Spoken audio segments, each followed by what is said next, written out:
Kažkaip tu man naudoji kažkokius keistus žodžius, kad taip kažkokios žmogaus teisės. Tu man pasakyk, tu man paaiškink vieną dalyką. Kodėl, reiškia, aš negirčiu niekur, kad mane kažkur tai valstybėje vadintų žmogumi. Reiškia, aš dažnai būna vadinamas pilietis, toliau aš vadinamas gyventojas. Dabar, reiškia, skambindavo, būdavo abonementas. Dabar įsivaizduok, žinai, fantastinė, sako, vartotojas dabar vartotojas. Net aš skambinau žmogui, o man, reiškia, tas, kuris praneša, kad aš negaliu susiekti su vienu arba kitu žmogum, jis praneša, kad su vartotoju negaliu susisiekti.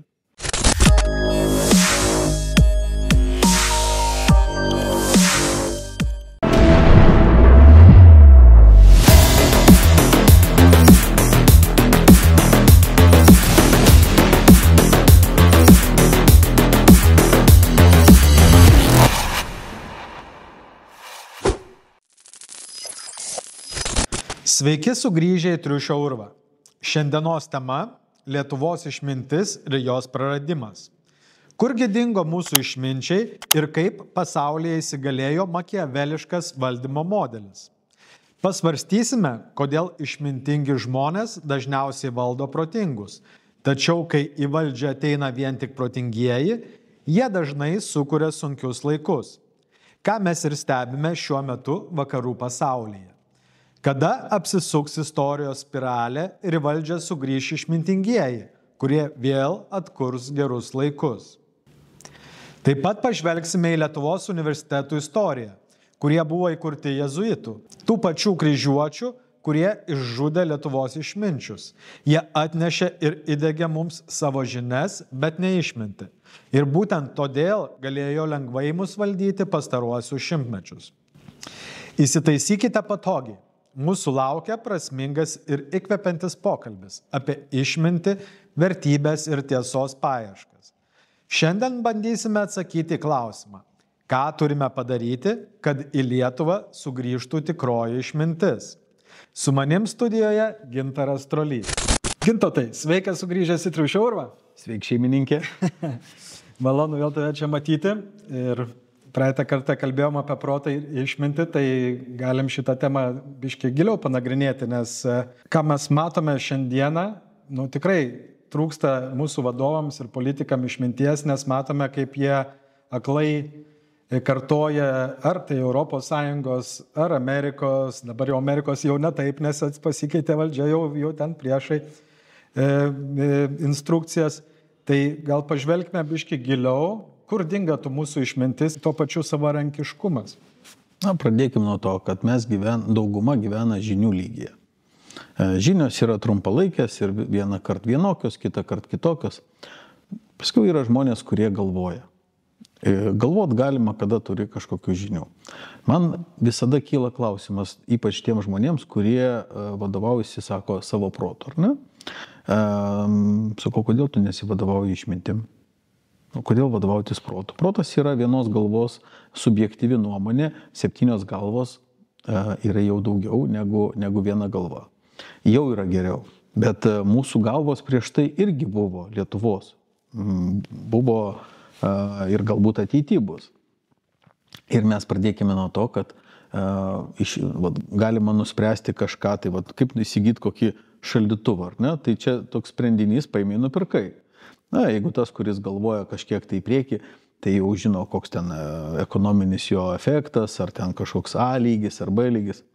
Bet mes šiandienai, kada jau susidurim su išmintim, tai reikia galvoti 2-3 kartom į priekį. Turim spręsti. Bet šiandienai pasaulis yra labai greitas, plus mes neturėjom niekados Lietuvos išminties kaip po tokios. Pradėkim nuo to, kad ten, aišku, yra ir liaudės išmintis, ir ta, vadėkim, valdymo išmintis. Tai verslui mes naudojam kažkodėl ne Lietuvos išmintį, mes naudojam Konfucijų, Lao Tzu, toliau turim Makiavelį ir jinai yra valdymo išmintis. Tai Lietuva greičiausiai turėjo, bet mes juos kažkaip praradę, tuos, kurie turėjo tą valdymo išmintį. Ir mes dabar vadovaujamės kitų tautų išmintimi ir jinai visai neblogai būtų, kaip ir, bet jie reikia vadovautis. Bet aplinkui visi tokie protingi, kad pamiršo, kad yra dar ir išmintis, tai yra sekanti versija sprendinių. Tai va tiek, mes neišsaugojom jos. Jo, paminėjai Makiavelį, mes jį minėjome ir praeitoje laidoje, tai ne vienas pasaulio dabartinis vadovas, aukštas pareigas užimantis, laiko Makiavelio valdovą ant stalo kaip savo stalo knygą, išminties knygą, kaip kuo vadovautis šiame pasaulyje ir kaip priimti teisingus sprendimus. Tai jau praėjo skaityk apie 700 metų, kaip šita knyga buvo parašyta. Taip. Beveik Ir žinai ką? Žmogus nepasikeitė. Visiškai. Niekom. Kada pradedam proto lygmenyje, ten pasikeitė garo mašinos, dabar mes turim ten elektrinės, čia labai protingų daug dalykų pasikeitė. Išmintis ne apie daiktus. Išmintis tik apie žmogų. Yra pagalba žmogui.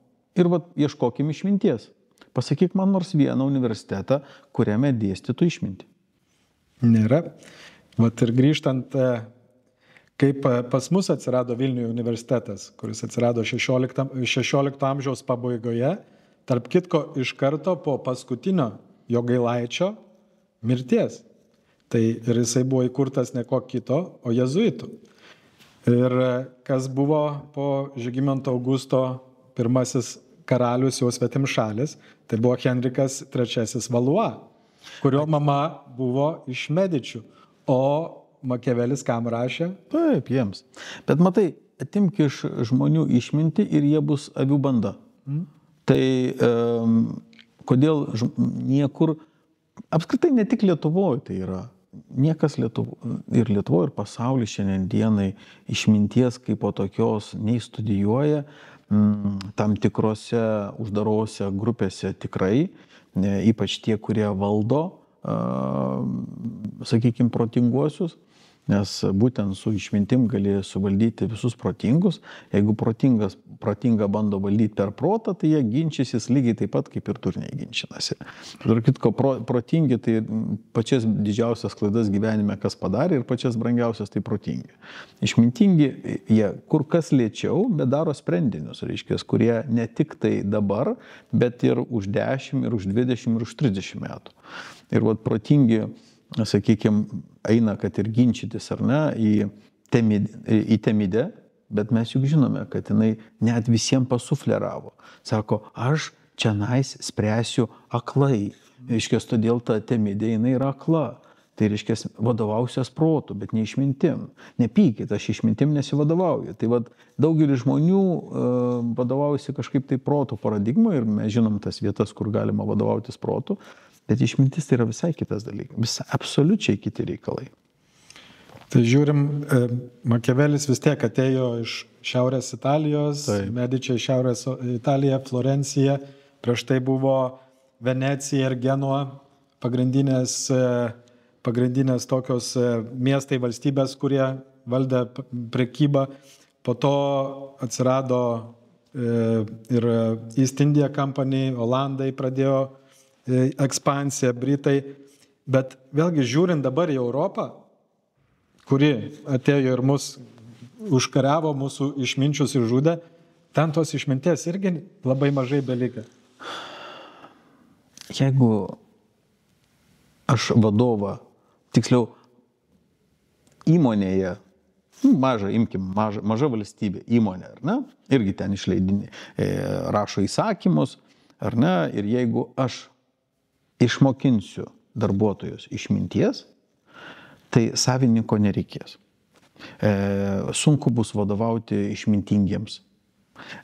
Jeigu jie bus antiek gerai išmintingi, kad net aplinka jos nepaiks, jie bus labai sinergiški, nes išmintis tai vienas kito papildinys yra.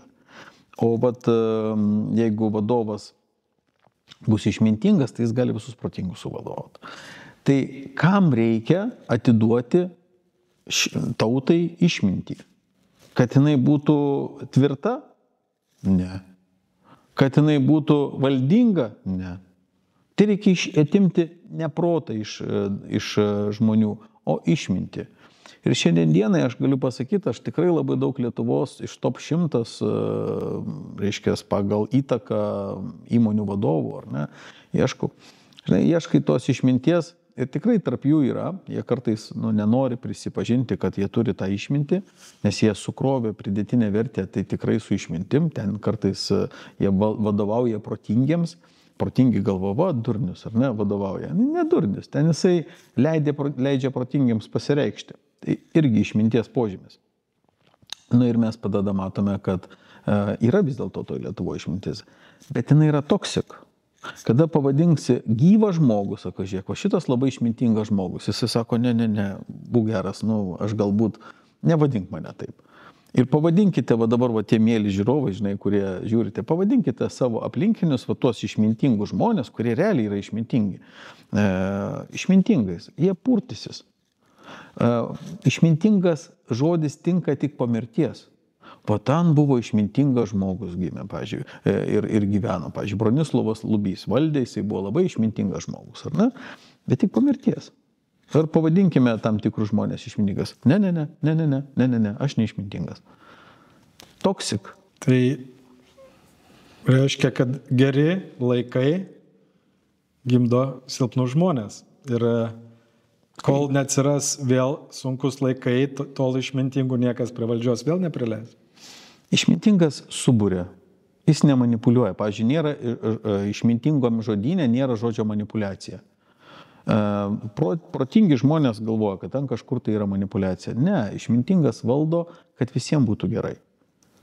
Bet kai kurie žmonės savo kenkia ir jie nori, kad ir jam blogai, ir kitam būtų blogai. Išmintingas žmogus jisai subūrė, suvienyje. Pasakykit man, kuris tai per Lietuvos tą paskutinį šimtmetį, ar ne, vienijo. Nemanipuliavo vardan savo, bet vienijo. Galėčiau paminėti tokį Joną Basanavičių. Dar ką nors. Daugiau visą laiką išsiskirsto žmonės į partijas. Taip. Nes partijai kažkokia tai ideologijos dalelė, kur visi sutarė dėl pagrindinių dalykų, bet kai atsiranda daug partijų, tai visi pradeda tampyti paklodę vieni nuo kitų, nes jie galvoja, kad geriausiai žino, kaip viskas turi būti. Tai Europa ir darė per išmintį, reiškia, ženijo pagrindinius ten valdovus vienas su kitu. Čia yra išminties lygis, kam pyktis, kai galima apsiženyti. Ir bandydavo vienyti. Tų jų sprendinių kartais labai sudėtinga nuspėti. Tu nežinai, kokios užduoties, tu nežinai, kokią informaciją turi. Ne? O šiandien dienai yra sofos ekspertai, reiškia, jie sėdo savo sofoje, neturi informacijos, bet jie sprendžia. Jie net nesupranta, kad nesupranta. Yra tas, tu žinai, mano tą mėgstamą, yra žinau, kad žinau, toliau nežinau, kad žinau, žinau, kad nežinau ir nežino, kad nežino. Tai tie žmonės, kurie galvoja, kad žino ir jie gyvena žinių lygyje, o žinios, kaip sakyti, kažkas tai numeta ir tai yra žinios ir desinformacija irgi yra žinios, ar ne? Ir jie ten komentuoja, o iš tikrųjų jie net nežino, kad nežino. Ir kam gilintis į tam tikrus dalykus, kurių tu net nesupranti, kad nesupranti. Ir čia yra išmintis. Net tam pačiam Makiavelio valdovai yra parašyta, Nikola rašo, kad yra 3 tipai žmonių. Yra vieni, kurios tu kiek nori mokyk, jie nieko neišmoks. Antra, tai yra žinių lygis. Jo, antra grupė yra, kurią gali mokyti, kažkiek pagauna. Galvojantis. Jo. Ir trečia grupė, kurie patys mokosi. Jiems nereikia mokytojų. Mąstantis. Žinantis, galvojantis, mąstantis. Žinantį tu niekados nepriversi mąstyti. Nesvarbu, kiek jisai žinių turės. Jis nemoka su jom. Ir mąstymas, ar ne, tai pats ieškojimas, tokia saviugda, ar ne, kada tave neugdo. Ir, pavyzdžiui, aš dažnai klausiu tų žmonių, sakau, tu buvai labai daug vietų, ar ne? Tu praleidai labai daug laiko mokymosi įstaigose, ten 2 universitetai, 3 universitetai. Mano aplinkoje yra vienas žmogus, kuris jau ir 5 universitetus baigė, ar ne? Ir aš tada paklausiu, kiek iš tų žmonių pas tave buvo tikrų mokytojų? ir labai panašus, iki 10. O šiaip 5, 6, 4, 3, 2. Tačiau tikrų mokytojų. Ir jie kaip taisyklė nebuvo net universitete kai kurie iš jų. Tikri mokytojai tai buvo praktikai. Praktika yra išmintis. Toks netgi pasufleravimas. Išminta. Praminta.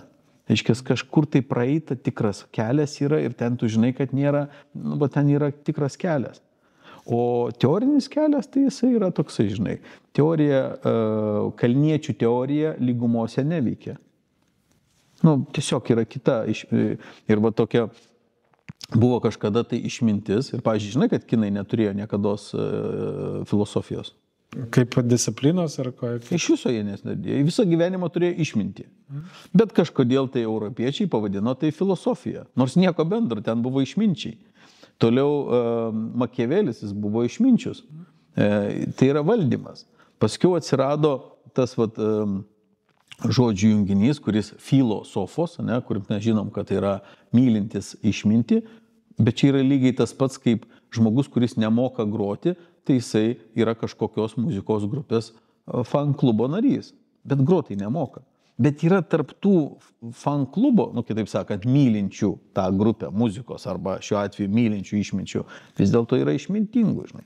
Ir galiu pasakyti drąsiai, kad ir tarp filosofų yra išmintingų žmonių. Ne tiek daug, bet yra. Netgi tarp psichologų yra išmintingų žmonių. Bet lygiai taip pat yra architektų išmintingų yra kur kas daugiau.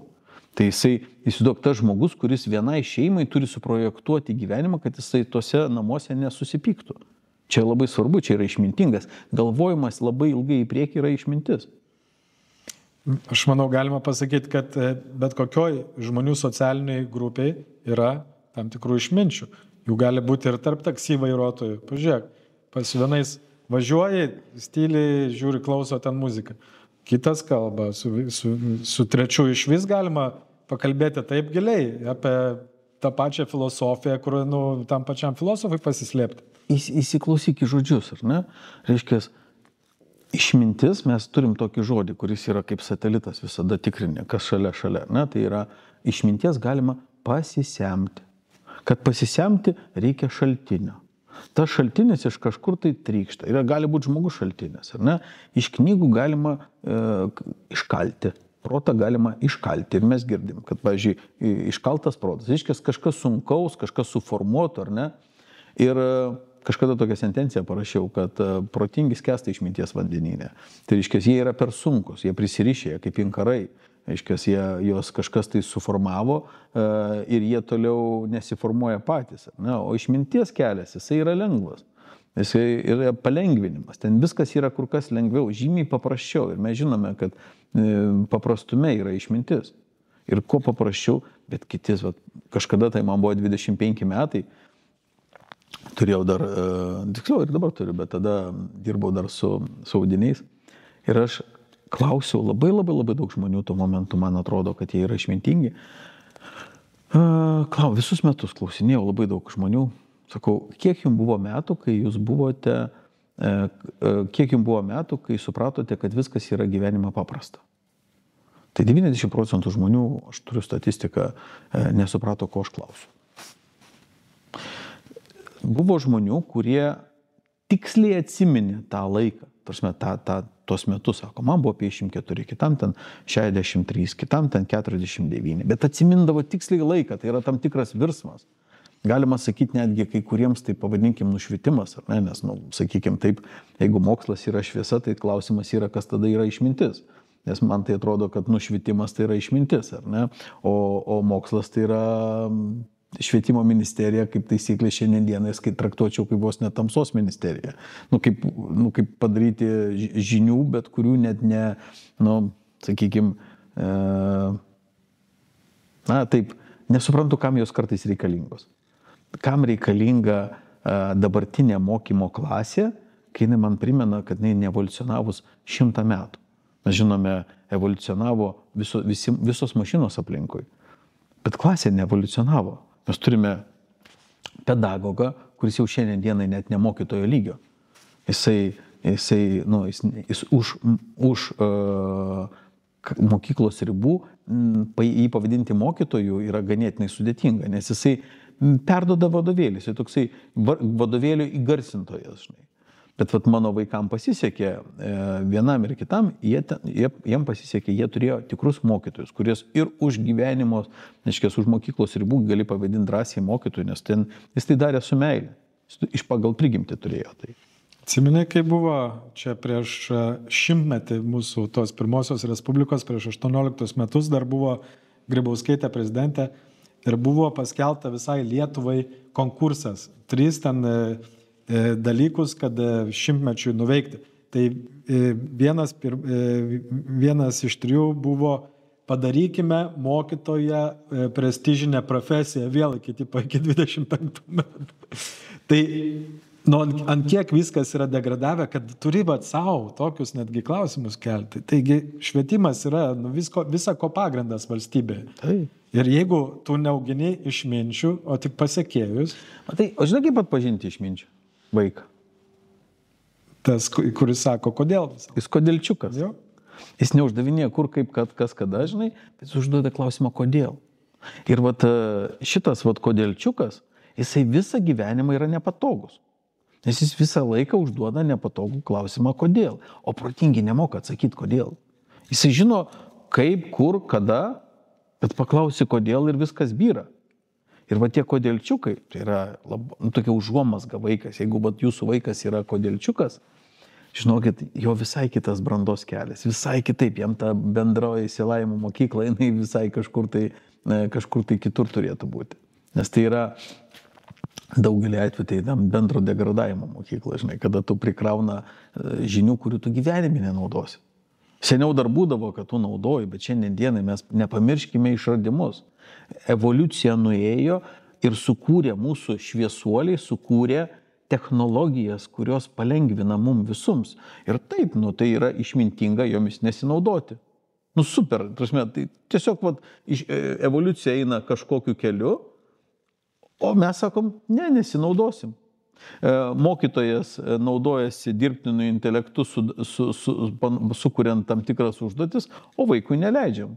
Tai kodėl jam neleisti duoti, reiškia, tais išradimais?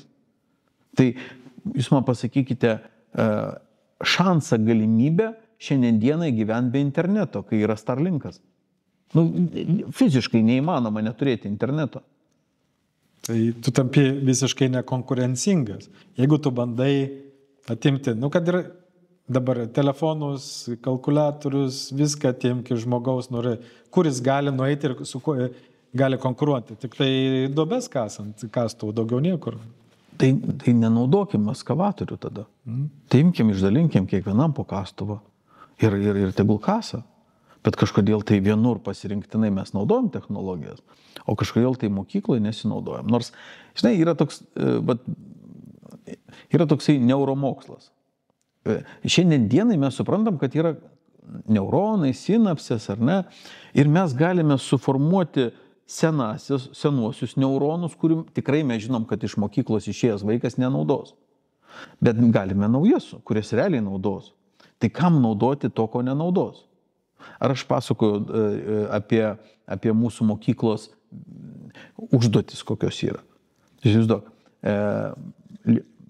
mokyklos užduotis išmokinti vaiką 27 000 žodžių. Kad jisai 12 klasėje, kada baigė, jisai maždaug orientyras gaudytųsi 27 000 žodžių. O šiandien dienai, vien dėl to, kad jau reikia dar apkrauti daugiau, tai 33 000 žodžių. Ir bėda tame, kad vaikas, kuris baigė mokyklą, sekantį mėnesį, jis jau nenaudoja tų žodžių, jisai naudoja vėl tos 5-6 tūkstančių žodžių per mėnesį. Ir jisai puikiausiai išsiverčia.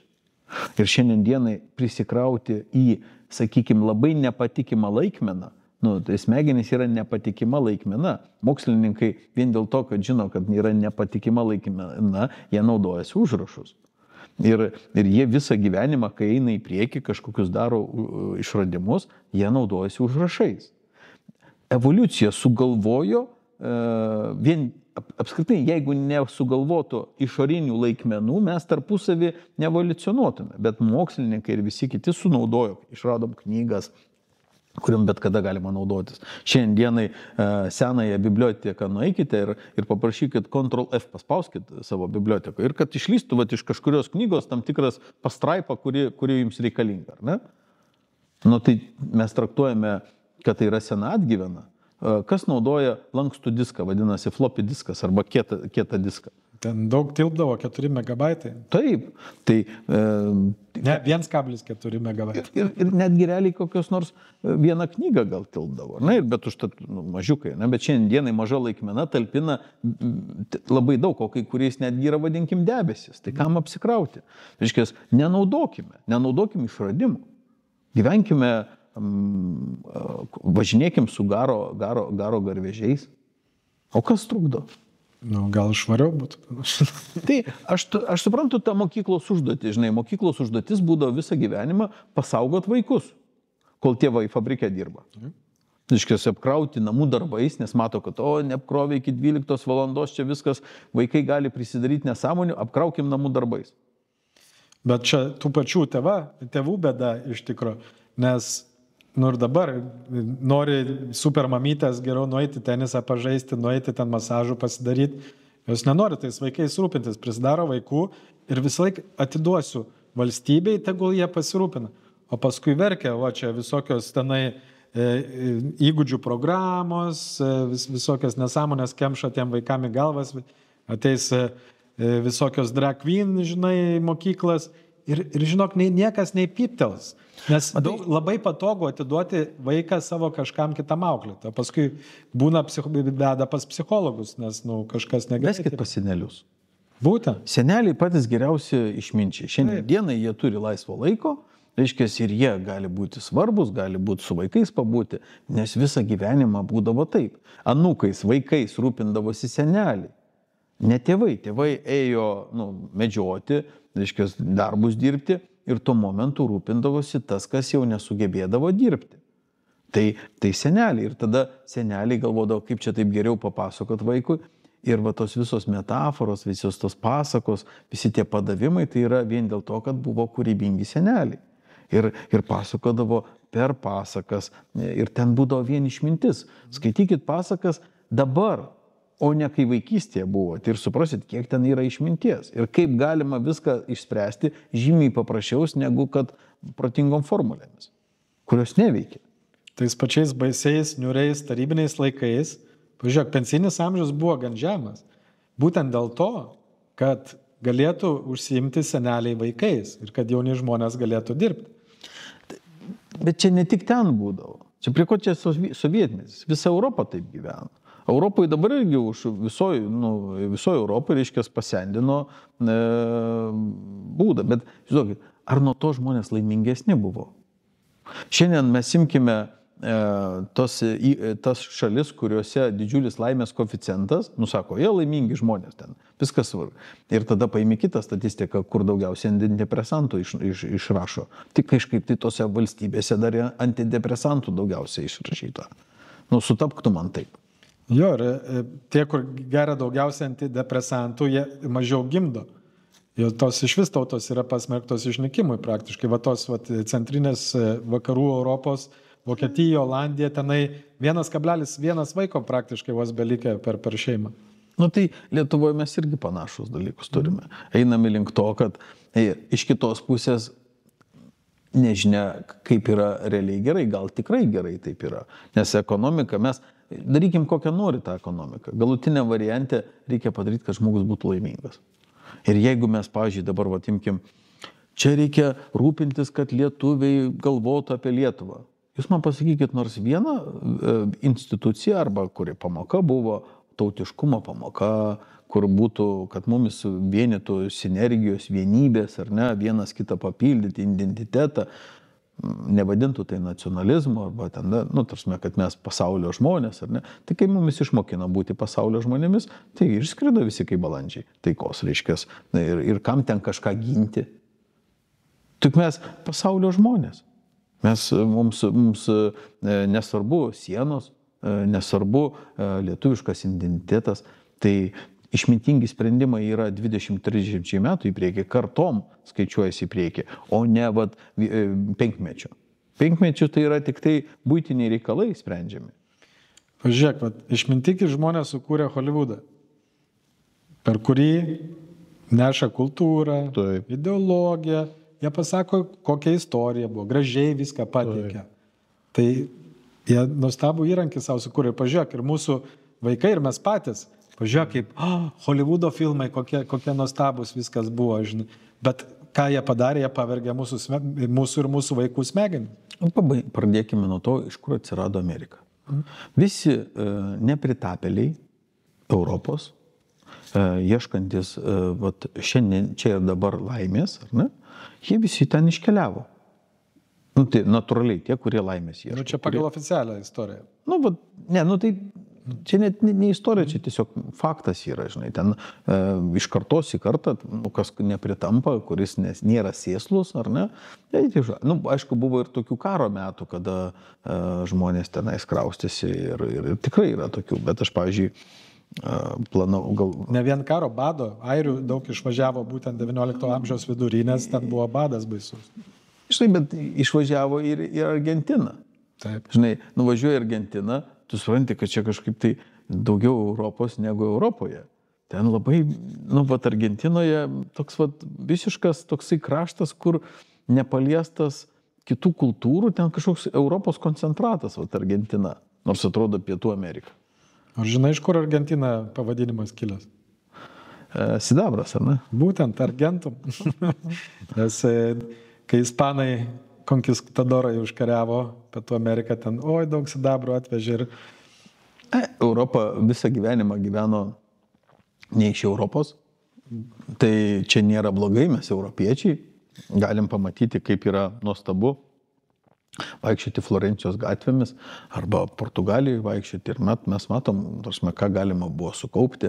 Kaip žinia, šiandieną pasaulis yra globalus, reiškia, mes pasigavom tą globalumą, mes esame tam tikroj vietoj ir vieninteliai dalyką, ką mes neturime išminčių, kuris galvotų 2-3 kartom į priekį.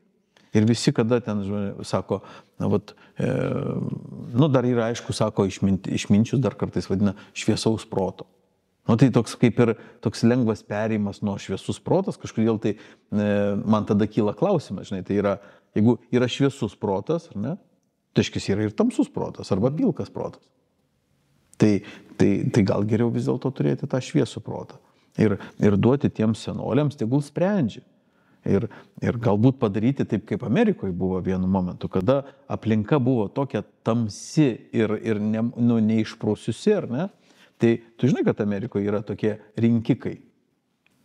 Taip, tai yra, žmonės visai kitai balsuoja Amerikoje negu pas mus. Ten išveda šviesuolius, kurie tam turi laiko, gali įsigilinti į situaciją. Tai pirmą, pagal idėja yra gera. Išrinkdavo, rinkikus, rinkikai yra, žmonės, kurie turi laiko išspręsti tam tikrą klausimą, tikėtina, kad turi patirties, kompetenciją tam, ar ne, nes, tu negali tik tai urnoje nuspręsti, kad dabar balsuosiu šitus, nes man kaklaraštis labai toks geras buvo, arba šiaip gražus, ar ne, kaip močiutės kartais mėgstavo rinkti, žinai, gražus, labai kaip prezidentas gražiai atrodo, arba ten, kažkaip tai, žinai, sugalvoja, tai paskutinė minutė. Čia ne paskutinės minutės klausimas. Išrinkdavo rinkikus, tada rinkikai išrinkdavo jau, tą, ką reikėdavo išrinkti, žinai, bet jie turėdavo atsakomybę. Paskiau, aišku, truputėlį mutavo visą, bet jeigu... Dabar visiškai išsigimė, tai dabar tai yra tik skaičiukai. Taip. Nes kuo daugiau gyventojų valstijoje, tuo daugiau jie turi rinkikų. Taip. Bet jie nieko nesprendžia praktiškai. Ten kaip yra, bet jeigu taip kaip sugalvota buvo... Ne, tai puikiai. Sugalvota buvo puikiai. Tai išrenkam rinkikus ir, pavyzdžiui, aš matau tokį būdą, žinai, Kaune tilptų visi rinkikai. Tai, iš kiekvieno miesto šviesuolis, kuris, turi kompetenciją, žinai, aš jo pasitikiu, žinai, jisai turi, pavyzdžiui, jau anūkus turi, reiškia, jau jisai gali spręsti už 3 kartas, reiškia, jisai jau gali apie vaikus pagalvoti, apie anūkus, apie save, dar apie, reiškia, jau tokius suvaikėjusius, reiškia, prosenelius, ar ne, kurie, bet kai kurie yra šviesaus proto. Ir yra tam tikra atkarpa žmogaus, kada jisai gali, sakykime, turėti mąstymą už kelias kartas ir tu turi nešti atsakomybę. Bet kada, aiškiai, mes dar nebrandžiom smegenims duodame sprendinius spręsti, tai, tai kažkaip. Aš, pavyzdžiui, netgi iš savęs neimčiau, reiškia, nepretenduočiau į rinkiką. Anūkų neturiu. Reiškia, aš negaliu galvoti per 3 kartas, o išmintis turi galvoti 3 kartom, kaip minimum. Aš tai iš vis, jeigu išmintingai rinkti žmonės, kurie spręs tavo ateitį, leis tavo įstatymus ar vyriausybei dėlios strategiją, kaip turi valstybė veikti, tai šita dabartinė rinkimų sistema yra visiškai ydinga, kai balsuojama pagal sąrašus, ten prilenda tų senųjų partijų. Jeigu šiaip protingai daryti, tai viskas turėtų eiti iš apačios. Gal išmintingai reikia daryti? Tai aš išmintingai pasakyti. Visą laiką pripratęs prie to. Tai va, turėtų viskas iš apačios kilti, nes jeigu bendruomenė yra pats kečiausias žmogus, kurį visi gerbia, Taip. Visi jį pažįsta. Taip. Jį tada kelia į miesto lygį. Taip. Tada susirenka mieste keli tokie, Taip. tada mieste iš tų kelių į rajono lygmenį. Tai įsivaizduok, mes Kaune turime areną. Reiškia, mes galime išrinkti tos žmonės, kurie turi tam laiko įsigilinti, kad nuspręstų 2-3 kartom į priekį. Ir jie pragalvos, aš pasitikiu jais.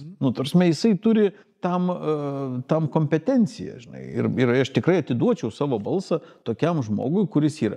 Jeigu jis mane nuviltų, tai aš tada jau kitą kartą už tokį nebalsuočiau rinkiką, bet aš jį nenuvilčiau. Ir jisai tebūnė ten kokius 8 metus sprendžia apie tam tikrus reikalus. Ir tegul, tai vadinkim, kaip Šveicarijoje yra reiškia, referendumai, ne?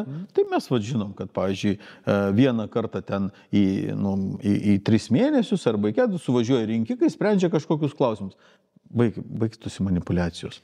Žinoma, kad baigtųsi, bet šiuolaikiniai sistemai neapsimoka.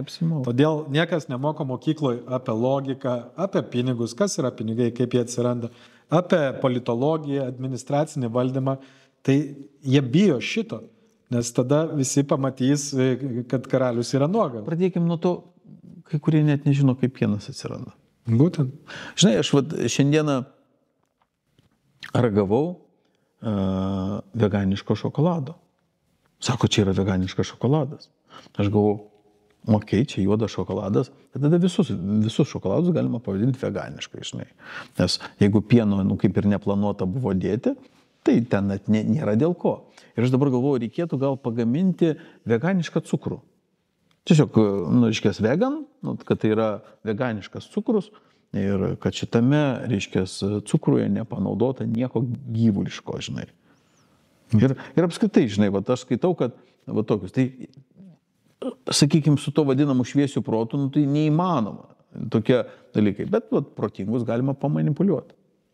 Ir ne tik protingus galima, ten daug ką pamanipuliuoti galima. Ir mes tai matom. Marketingas puikiai su to susitvarko, jie ten prigalvoja naujų žodžių, bet yra politinis marketingas ir jie žino, kaip tai padaryti, kad visiems atrodytų, kad labai protingas žmogus, labai gražiai pašnekėjo. Nieko nesuprato niekas, kažkodėl tai, bet protingai pašnekėjo. O išmintingai pašnekėta, iškės visi viską suprato. Filosofai labai protingai šneka, nieks nesupranta, visi aplinkui durniai jaučiasi. O išmintingas žmogus, kaip pašnekėjo, tai visi protingi pasidarė. Iš karto aiškiai, suprantamai, paprastai, galbūt netgi metaforomis, bet jisai kažkaip pašnekėjo. Ir suprato visi. O politikas kaip pašnekės, arba filosofas, jis kaip pašneka, tai niekas nesuprato. Bet labai protingas žmogus. Nieko nesuprato, bet visi pripažįstam, kad jeigu nesuprato niekas, o jisai labai protingai kažką pakalbėjo, tai aiškiai jis protingas. Tai tai su išmintim ne kažką šiais laikais, tai... Bet čia ne tik Lietuvoje. Ne, tai būtent, dėl ko aš visi įkišu Europą, kuri visiškai, paminėjai, iš ko Europa gyvena, būtent iš kolonijų. Tuos 500 metų, taip, tiesiai šviesiai galim pasakyti, jie plėšė pasaulį ir iš to gerai gyveno. Ir dabar, pažiūrėk, šitie dabar neokomjaunuoliai, kaip aš juos vadinu, neohomjaunuoliai, žinai. Jie nesupranta, iš kur viskas atsirado. Jie galvoja, kad čia visi tie gražūs miestai atsirado iš europiečių pasistatę va čia iš savo resursų. Pažiūrėk, praranda įtakas Afrikoje, Azijoje, Pietų Amerikoje, visur praranda įtakas. Būtent, kadangi yra neišmintingi. Taip. O ką pirmas, pavyzdžiui, ką seniau darydavo, kada užgrobdavo tam tikrą teritoriją? Pasistatai savo valdžią. Degindavo knygas. Taip, ir vietinės knygas, nes tada galima parašyti, reiškia, kad jie nieko nesuprato, mes supratome, kad jie nesuprato. Reiškia, ir tada išnaikiname pirmas dalykas knygas. Antras dalykas, reikia išnaikinti tos šviesulius, kitaip sakant, kurie turi blaivų, vadinkim, tą protą ir turi mąstymą, kaip suvienyti žmonės. Ar ne? Toliau visus kitus galima valdyti. Ir kas buvo, pažiūrėk, kad ir su mumis padaryta. Ką jie darė visoje Europoje, eidami iš vakarų į rytus? Jie visus krikštijo. Tai prisidengdami krikštu, jie naikino senasias kultūras ir atnešė savo ideologiją. Bet čia dabar ne apie tai. Tai labai svarbus aspektas. Aš tą viską suprantu, bet tai ten būtų ne taip, tai kitaip. Tarsi būtų ne krikštas, vadintų dar kažkas, pervadink visą. Pavyzdžiui, pažiūrėk, kaip gatvė elgėsi. Ne? Gatvė. Mes turime, vadinkim, rusiškai vadinasi klička arba lietuviškai pravardė. Tai ką, pavyzdžiui, Viktoras nepadarytų, tai koks nors Smailas padarytų. Aš įdėčiau, pavyzdžiui, tą pravardę. Pakviesk Smailą, jisai ten, žinai, padarys. Viktoras savo neleistų šitų žodžių padaryti. Bet mes jį pervardinam į kokį plikas arba ten tiesiog į kitą žodį. Ir to, ko nepadarytų Viktoras, tas padarytų. Todėl kalėjimuose sėdi visi tie, kurie turi pravardės, nes buvo galima juos sumanipuliuoti. Iškės, atimk iš jo vardą, duok naują ir jis elgsis visai kitaip. Atimtas identitetas iš tam tikrų. Todėl, mielieji, jeigu jūsų vaiką kažkas pradeda vadinti kitų žodžių, žinokit, kad jom keičia likimą. Nes vardas yra labai svarbu.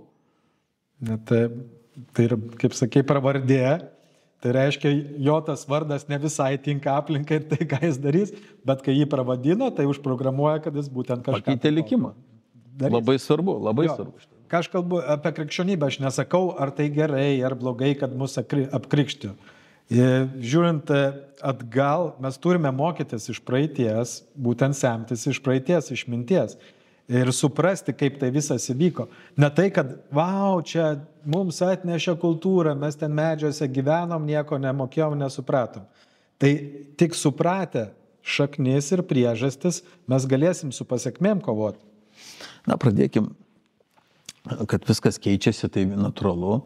Pradėkime nuo to, kad jeigu dabar pasigūglintų, parašęs tokį vieną tekstą, apie dabartinės problemas, mes kalbame apie Vatikaną ir pasirodo, jau kokie 4-5, aš tik tai tose vietose radau tokios žinutės, tiksliau buvo straipsniai, Špygel ir visur kitur. Vatikanas skundžiasi, kad nesurenka aukų. Iškės, viskas, kas yra suaukota pas vietininkus, nenueina į centrinį iždą. Arba prasileido, reiškės, kad aukos sumažėjo, ar prastai dirbo vietose, bet kažkas įvyko. Nes Vatikano įplaukos antiek sumažėjo, kad jie jau nėra bankrotas, bet jau yra pavojaus varpai skambinami. Reiškės, ir tai yra tam tikras toks kaip ir žinutė, kad kažkas tai keičiasi. Ar ne? Mes žinome,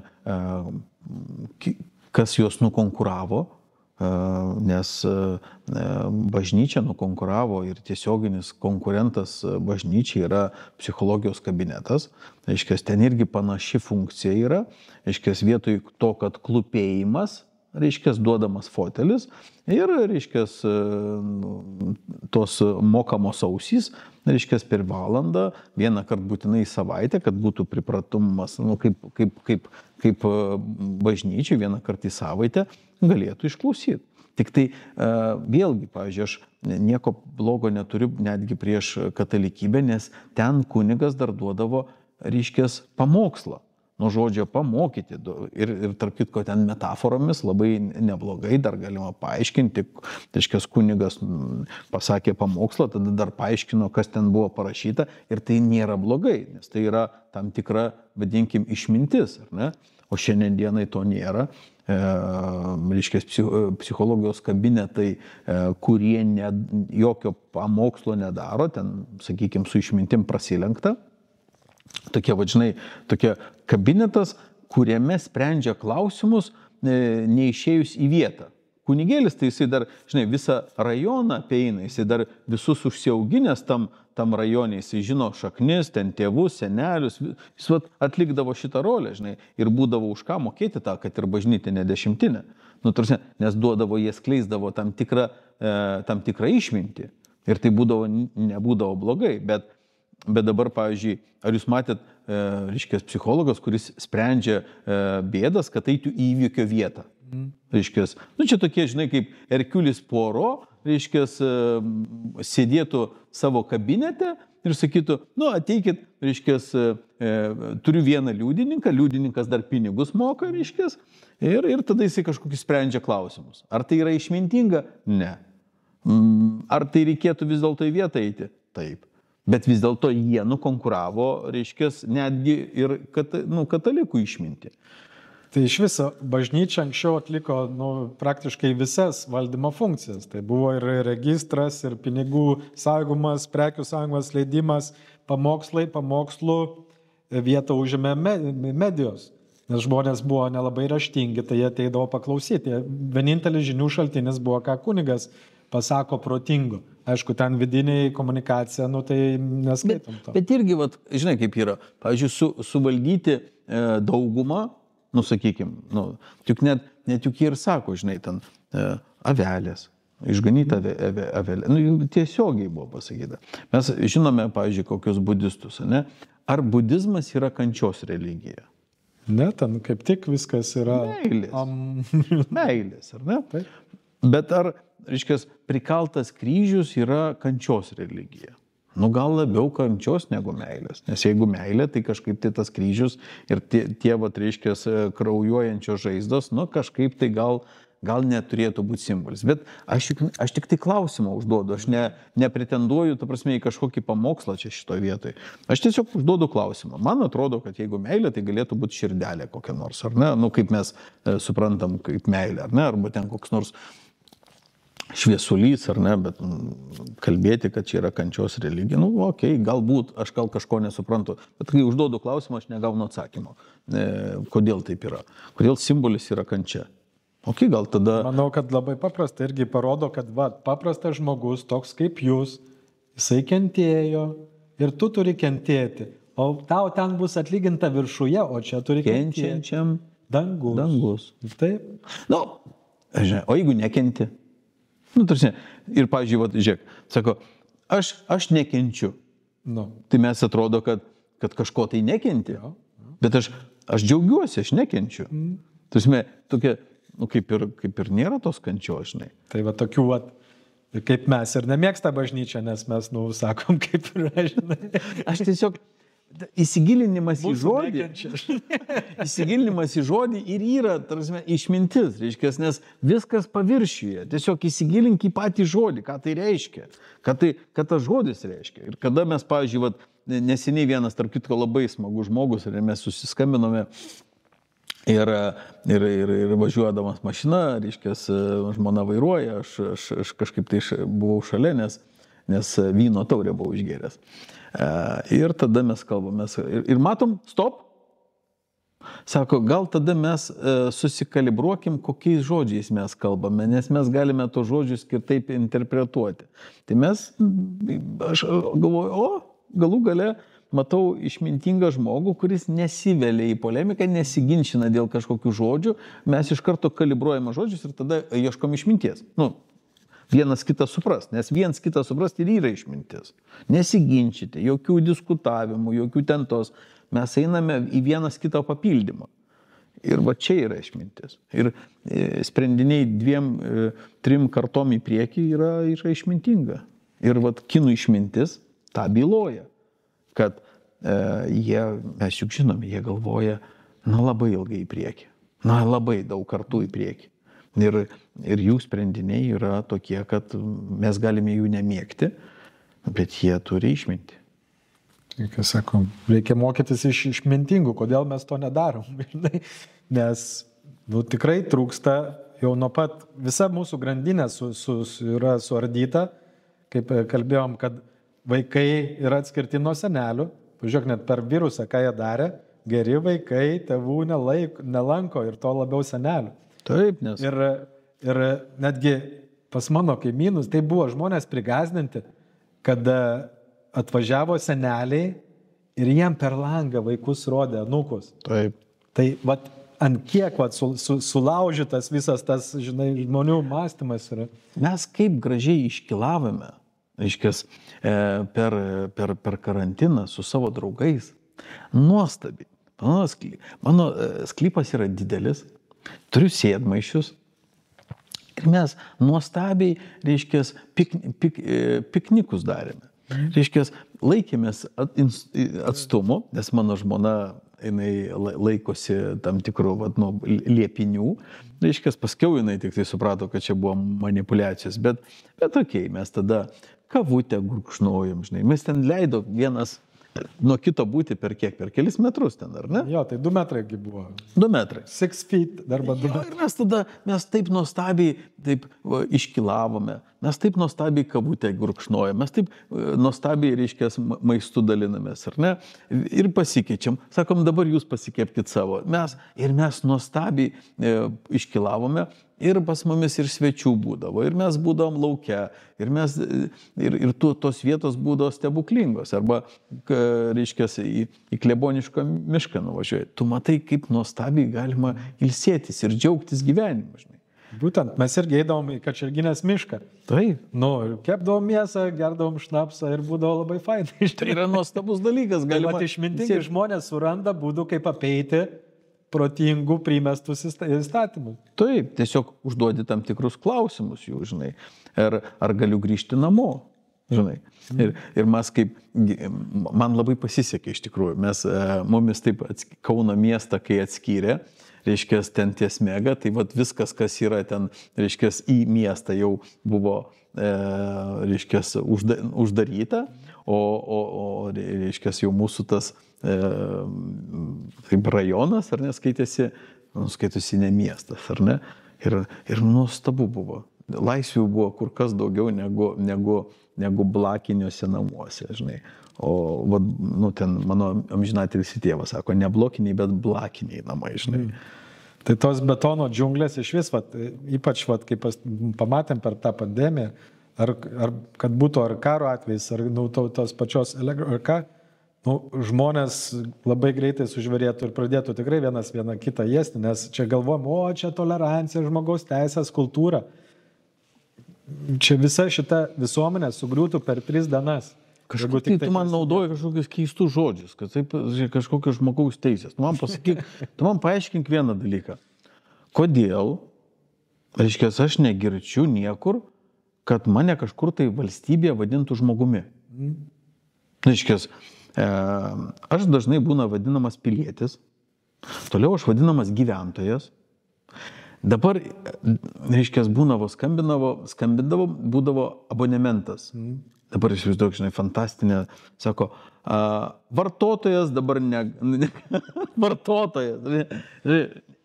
Net aš skambinau žmogui, o man, tas, kuris praneša, kad aš negaliu susiekti su vienu arba kitu žmogum, jis praneša, kad su vartotoju negaliu susisiekti. Ir neseniai viena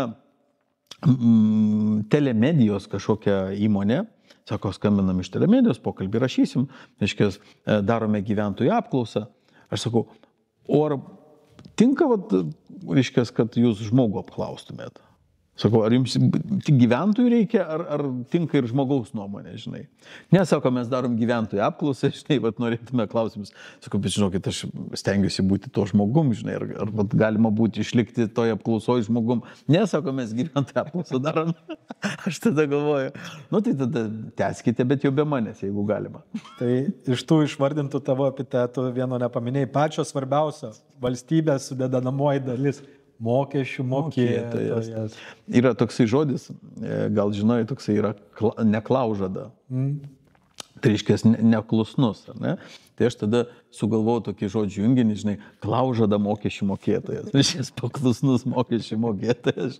Klaužada mokesčių mokėtojas. Kitą kartą, jeigu grįžtame prie tos lietuvybės, galime šitą tikrai interpretuoti, vat, klaužada mokesčių mokėtojas. Ir ten yra dar tokių epitetų, žinai, ten reiškia, aš jų buvau surašęs gal 12. Ir ten su tais žmogiškumu kažkaip tai mes buvom prasilenkę. Man irgi labai patiko per pandemiją ūkio vienetai buvo. Taip.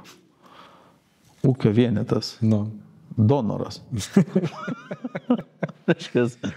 Bet grynas gyvulių ūkis, nu ką tu...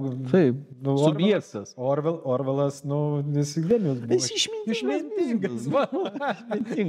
Jisai visus tos, buvo išmintingas ir žino, kaip sukvailinti ir suvaldyti protingus. Nu, tai jis davė kažkokių protingų minčių, žinai, ir žinai, kaip yra, pavyzdžiui, tas, vadinkim, tą vadinamą protingoji manipuliacija. Nu, duodi kažkiek tai teisybė, žinai, ir paskui įmeti tas, kas reikėjo įmesti. Ir viskas. Ir tada pats baisiausias tai dalykas, nes tu kažkiek tai gavai, bet tą, ką reikėjo, negavai. Jo, ir jisai mokėjo irgi tą Ezopo kalbą kalbėti. Tarp kitko, čia žmonės galvoja, kad va, čia kaip baisu dabar viskas eina šuniui ant dagos. Jeigu paskaityti va, tas 15-16 amžiaus knygas, visiškai tas pats. Tai iš kur tas pats Rotterdamietis atsirado, kuris pradėjo kalbėti tą vadinamą Ezopo kalbą. Nes visada buvo išmintingi žmonės bandomi būti prispausti, tai tas pats ant laužų deginimas raginimas. Yra metaforos, yra pasakos, yra nuostabus dalykas teatras. Pavyzdžiui, pasižiūrėk, labai išmintingos knygos parašytos literatūrinė kalba. Aiškės, nes jeigu tik tai padarysi, kad jinai dokumentinė, tave uždarysi į cypę. Aiškės, ir cypsi tada, žinai. Bet vien dėl to, kad čia yra, juk čia romanas. O ten tiek daug išminties. Ir, žinai, aš šitiek metų nuo savo 30, reiškia, studijuoju išmintį. Ir aš galvoju, nu kažkas tai fantastinio, žinai. Ir aš matau, kad tos pačios frazės, reiškia, eina nuo Šumerų, nuo Konfucijos, bet jos visos vienas per kitą. Tais laikais juk nebuvo to globalaus interneto. Šiandien dienai mes žinome, kokias sentencijas kas parašė. Ir taip susidėlioja didžiulė lentelė, ten po 5000 tų eilučių, matęs tu jas. Ir tu matai, kad šitas paėmė iš čia, pridėjo šitas pasidarė ir pamatai, kad Lietuvos išmintingieji tiesiog, reiškia, sėmėsi iš tam tikrų, reiškia, išminties šaltinių ir jie nebuvo iš Lietuvos. Reiškia, jie tiesiog adaptavo lietuviškai, pagražino, pridėjo vieną žodį ir visą kitą. Paskiau esu su tokiu vienu, vardas Deividas, pavardės neminėsiu, nes jis toksai slapukas, žinai, būna tokie žmonės, kurie, reiškia, savo telefonę kamerą išsiinstaliavę. Arba ant kompo su nebiostą kamerą užsiklijuoja. Išsioperavęs, net nėra išsioperavęs. Tai čia kitas levelis. Na, tai jo. Ir mes su juo, reiškia, bendraujam. Viens kito nematom, žinai, bet bendraujam, viskas valio. Ir mes karts nuo karto padarydom tokį žaidimą. Čia prieš kokius gerus 5 metus, gal 6. Parašai sentenciją, sukuri savo sentenciją, įrašai. Sentencija Gintautas Trolys. Niekam neįdomu. Po savaitės tą pačią sentenciją parašai, kad reiškia Einšteinas. 1000 pasidalinimų, 1000 patiktukų, širdelių. Tai Gintautai, ką reikia daryti, kad pagaliau atstatyti išmintį Lietuvoje ir kad pradėtumėm normaliai tvarkyti savo valstybėje. Nenaikinti darželyje kodėlčiukų. Mokykloje nenaikinti kodėlčiukų. Vat matai, kad kodėl uždavinėja klausimą. Reiškia, kažkokia užuomazga išminties yra. Ir tada neleis jos per bendrąją mėsmalę. Jos tiesiog kažkaip tai atskirai, žinai.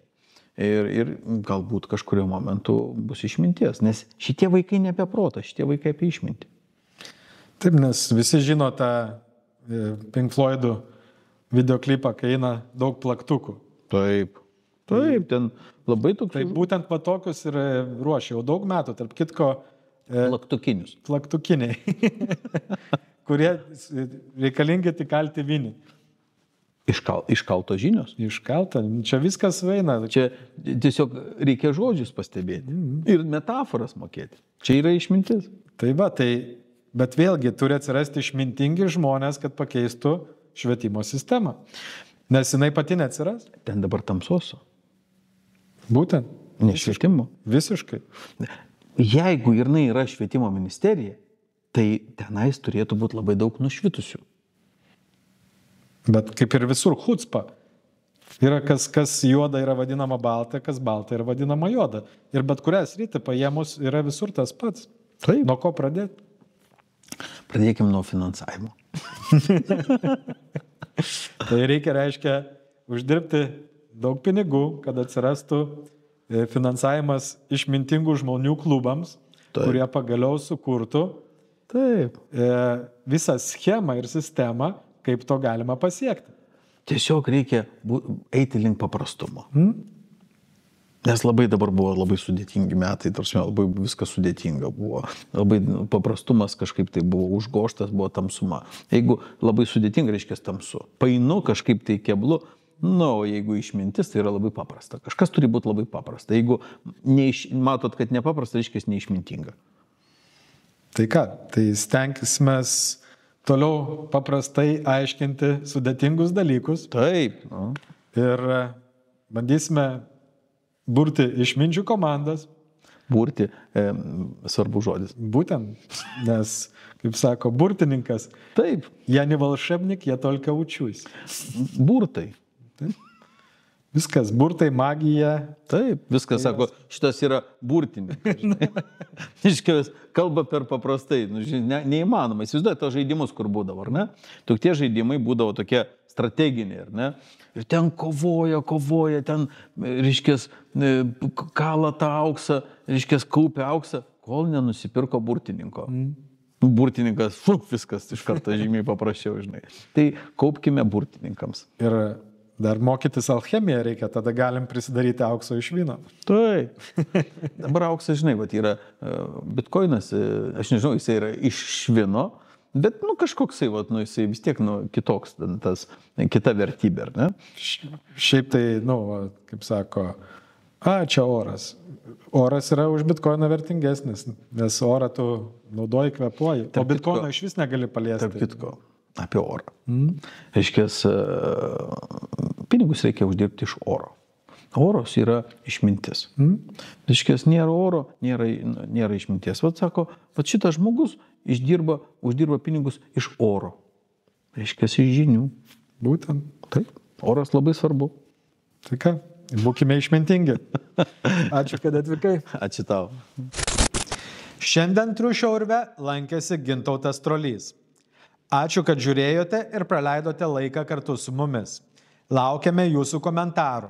Ir gerų, ir blogų. Jie padeda mums tobulėti.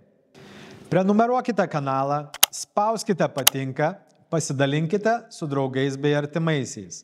Sekite Baltą triušį 77 ir YouTube platformose, kuriuose pirmieji išvysite naujausius epizodus bei trumpus video. Iki kito pasimatymo Triušio urve.